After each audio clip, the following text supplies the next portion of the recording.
Hi friends, welcome to സ്വാദിൻ്റെ കലവറ. ഇന്നത്തെ നമ്മുടെ റെസിപ്പി ലിവർ പെപ്പർ ഫ്രൈ. എല്ലാവരും ചോദിക്കാറുണ്ട് ലിവർ കഴിക്കാൻ പറ്റുമോ, കഴിക്കുന്നതിന് കുഴപ്പമുണ്ടോ എന്നൊക്കെ. ലിവർ കഴിക്കുന്നതിന് കുഴപ്പമൊന്നുമില്ല, മാസത്തിൽ ഒരു തവണയൊക്കെ വെച്ച് കഴിക്കാം. ലിവറിനകത്ത് ഒരുപാട് ഔഷധ ഗുണങ്ങളൊക്കെ ഉണ്ട്. പക്ഷേ ഗർഭിണികളൊക്കെ ആകുമ്പോൾ ഡോക്ടേഴ്സിനോടൊക്കെ ചോദിച്ചിട്ട് അവരുടെ റെക്കമെൻഡേഷൻ അനുസരിച്ച് കഴിക്കുക. അപ്പോൾ ആദ്യം തന്നെ നമുക്ക് ലിവർ എങ്ങനെയാണ് ക്ലീൻ ചെയ്യുന്നതെന്ന് നോക്കാം. ഞാനിപ്പോൾ കുറച്ച് വെള്ളം തിളപ്പിച്ചെടുത്തിട്ടുണ്ട്. തിളപ്പിച്ച വെള്ളത്തിലേക്ക് നമ്മൾ ലിവർ എടുക്കുവാണെങ്കിൽ നമുക്ക് വേഗം തന്നെ അതിൻ്റെ തൊലി, അതിൻ്റെ സ്കിന്ന് വേഗം തന്നെ നമുക്ക് റിമൂവ് ചെയ്യാൻ പറ്റും. അപ്പോൾ ഞാനിവിടെ കുറച്ച് തിളപ്പിച്ച വെള്ളം എടുത്തിട്ടുണ്ട്. അതിലേക്ക് ഈ ലിവർ ഇട്ട് കൊടുക്കുവാണ്. അധികം നേരമൊന്നും ഇടണ്ട, ഒരു മിനിറ്റിൻ്റെ ആവശ്യമേ ഉള്ളൂ. അത് കഴിയുമ്പോൾ നമുക്കതെടുത്ത് അതിൻ്റെ സ്കിന്ന് റിമൂവ് ചെയ്തെടുക്കാനായിട്ട് പറ്റും. ഇതാ കണ്ടില്ലേ, ഇപ്പോൾ വേഗത്തിൽ നമുക്കത് റിമൂവ് ചെയ്യാൻ പറ്റും. അല്ലാതെ നമ്മൾ ഈ സ്കിൻ റിമൂവ് ചെയ്യാൻ നോക്കിയാൽ നമുക്ക് കിട്ടത്തില്ല, ഭയങ്കര പാടാണ്. അതുകൊണ്ടാണ് തിളപ്പിച്ച വെള്ളത്തിൽ ഇട്ടിട്ട് റിമൂവ് ചെയ്യുന്നത്. അതാകുമ്പോൾ നമുക്ക് വേഗത്തിൽ ആ സ്കിന്നങ്ങ് റിമൂവ് ചെയ്ത് കിട്ടും. ഈ സ്കിന്ന് റിമൂവ് ചെയ്തിട്ടേ നമ്മൾ ലിവർ കറി വയ്ക്കാവുള്ളൂ. കാരണം അത് ഇച്ചിരി കട്ടിയുള്ളൊരു സാധനമാണ്. നമ്മൾ കാണുമ്പോൾ അങ്ങനെ തോന്നില്ല, പക്ഷേ ഈ തിളപ്പിച്ച വെള്ളത്തിൽ ഇട്ടിട്ട് റിമൂവ് ചെയ്യുമ്പോൾ നമുക്കത് മനസ്സിലാകും. കുറച്ച് കട്ടിയുള്ള ഒരു സ്കിന്നാണ് അത് റിമൂവ് ചെയ്തിട്ട് വേണം നമ്മൾ യൂസ് ചെയ്യാനായിട്ട്. പിന്നെ എപ്പോഴും നമ്മൾ ലിവർ ഹാൻഡിൽ ചെയ്യുമ്പോൾ എപ്പോഴും ജെൻറ്റലായിട്ട് ഹാൻഡിൽ ചെയ്യുക. കാരണം നമ്മുടെ ബീഫിൻ്റെ ഒന്നും അത്രയും കട്ടിയില്ലല്ലോ. ഇതാ കണ്ടില്ലേ, ഇപ്പോൾ സ്കിന്നൊക്കെ മാറ്റി നല്ലതുപോലെ ക്ലീനാക്കി എടുത്തിട്ടുണ്ട്. ഇനി ഇത് നമുക്ക് നമ്മുടെ ആവശ്യാനുസരണം ചെറിയ പീസായിട്ട് കട്ട് ചെയ്തെടുക്കാം. ഒരുപാട് ചെറിയ പീസല്ല, അത്യാവശ്യം. ഞാനിപ്പോൾ ലിവർ ക്ലീൻ ചെയ്ത് കട്ട് ചെയ്തെടുത്തിട്ടുണ്ട്. അത്യാവശ്യം വലിയ പീസായിട്ട് തന്നെ നമ്മൾ കട്ട് ചെയ്യണം, അല്ലെങ്കിൽ അത് ഫ്രൈ ചെയ്തെടുക്കുന്ന സമയത്ത് വെന്ത് കഴിയുമ്പം കുഴഞ്ഞു പോകാൻ ചാൻസ് ഉണ്ട്. ഇതൊരു 1/2 കിലോ ലിവറുണ്ട്. ഇതനുസരിച്ച് ബാക്കി എന്തൊക്കെ വേണം നോക്കാം. 2 മീഡിയം സൈസ്ഡ് സവാള ചെറുതായിട്ട് അരിഞ്ഞെടുത്തിട്ടുണ്ട്. ആവശ്യത്തിന് കറിവേപ്പില, 2 പച്ചമുളക് നെടുകെ കീറി എടുത്തിട്ടുണ്ട്. പിന്നെ ഇഞ്ചി വെളുത്തുള്ളി പേസ്റ്റ്, അതൊരു 1.5 ടേബിൾ സ്പൂൺ വേണം. ഞാൻ ഇഞ്ചി വെളുത്തുള്ളി ചതച്ചപ്പോൾ അതിലേക്ക് 1 ടേബിൾ സ്പൂൺ കുരുമുളക് കൂടെ ചേർത്തിട്ടാണ് ചതച്ചെടുത്തിട്ടുള്ളത്. പിന്നെ പെരിഞ്ജീരകപ്പൊടി 1/2 ടേബിൾ സ്പൂൺ വേണം. പിന്നെ വേണ്ട പൊടി വർഗ്ഗങ്ങൾ: മഞ്ഞൾപ്പൊടി 1/2 ടീസ്പൂൺ എടുത്തിട്ടുണ്ട്, മുളക് പൊടി 1/2 ടേബിൾ സ്പൂൺ, മല്ലിപ്പൊടി 1 table spoon, masala 1/2 table spoon, കുരുമുളക് പൊടി 1/2 ടേബിൾ സ്പൂൺ. പിന്നെ ആവശ്യത്തിന് കടുക്, ഉപ്പ്. പിന്നെ നമ്മൾ ഇത് തയ്യാറാക്കുന്നത് വെളിച്ചെണ്ണയിലാണ്, അതാണ് കൂടുതൽ ടേസ്റ്റ്, അതുകൊണ്ട് വെളിച്ചെണ്ണ.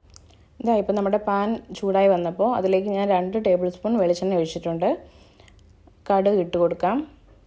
അതിനുശേഷം നമുക്ക് നമ്മൾ എടുത്തു വെച്ചിട്ടുള്ള ഇഞ്ചി വെളുത്തുള്ളി പേസ്റ്റ്, കറിവേപ്പില, പച്ചമുളക് ഇവ ചേർത്ത് ഒന്ന് ഇളക്കാം.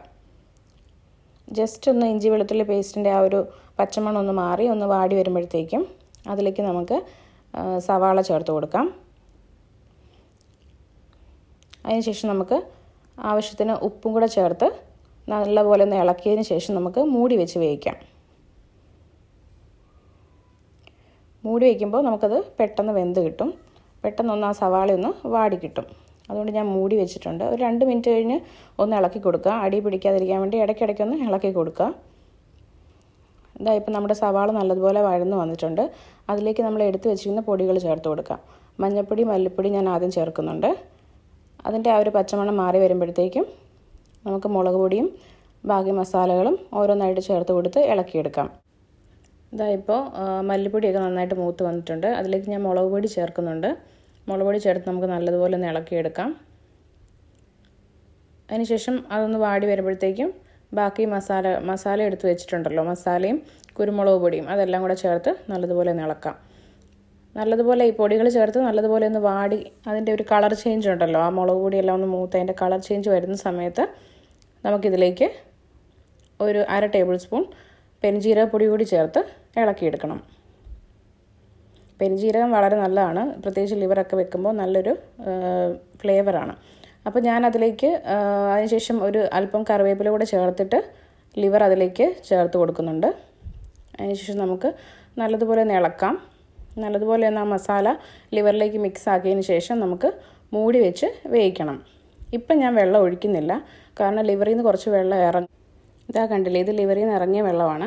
ഇനി നമുക്ക് നല്ലതുപോലെ ഒന്ന് ഇളക്കിയിട്ട് ഇതിന് ശേഷം നമുക്ക് ആവശ്യത്തിന് വെള്ളം, വേകാൻ ആവശ്യമായ വെള്ളം ചേർത്ത് കൊടുത്ത് ഒന്നുകൂടെ മൂടി വെച്ച് നല്ലതുപോലെ വേവിക്കണം. ഞാനിപ്പം കുറച്ച് വെള്ളം ചേർത്ത് കൊടുക്കുന്നുണ്ട്. അതിനുശേഷം നമുക്ക് ഇത് വീണ്ടും മൂടി വെച്ച് വേവിക്കണം. ഇടയ്ക്കിടയ്ക്ക് തുറന്ന് നോക്കി നമ്മൾ ഇളക്കിക്കൊണ്ടിരിക്കണം, അടി പിടിക്കാതിരിക്കാൻ.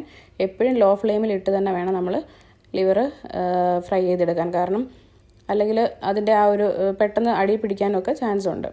ഇപ്പം ഞാൻ വീണ്ടും മൂടി വെച്ച് വേവിച്ചു. ഇടയ്ക്കിടയ്ക്ക് നമ്മൾ തുറന്നു നോക്കി അത് ഇളക്കി കൊടുക്കണം.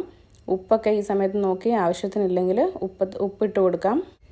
ഞാൻ ഈ സമയത്ത് അതിൻ്റെ വേവ് നോക്കി, പക്ഷേ വെന്തിട്ടില്ല, ഒരു പകുതി വേവേ ആയിട്ടുള്ളൂ.